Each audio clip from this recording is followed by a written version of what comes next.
Les ventes au tribunal, ce sont des ventes forcées. Donc ce ne sont pas des ventes, ni amiables, ni de gré à gré. Donc il y a, souvent en face de nous, un débiteur qui, le plus souvent n'a pas payé un certain nombre de dettes. Alors le plus grand nombre des poursuivants et des créanciers poursuivants, ce sont en particulier, le trésor public, quand on n'a pas payé ses impôts, ou éventuellement les syndicats de copropriétaires lorsqu'on n'a pas payé ses charges de copropriété, ou éventuellement les banques, qui souvent subrogent, des assurances comme le crédit logement et qui poursuivent justement, voilà, ça ce sont les 3 grandes catégories de poursuivants dans le cadre de ces ventes aux enchères et d'un autre côté, ben, il y a les débiteurs qui essayent de s'en sortir tant bien que mal. Nous pouvons éventuellement aussi représenter, on arrive de temps en temps à repousser l'échéance,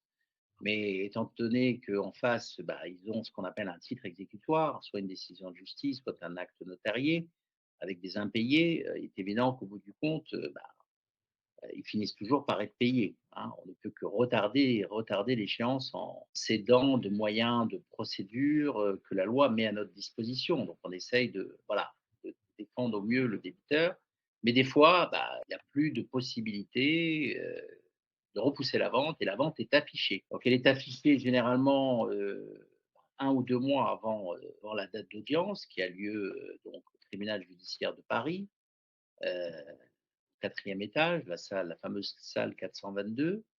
Vous pouvez assister à ces ventes, les ventes sont publiques, tout le monde peut y assister, mais par contre, tout le monde ne peut pas, porter une enchère, car pour porter une enchère, il vous faut obligatoirement, être assisté, être représenté, par un avocat inscrit au barreau de Paris. Ça, c'est très important.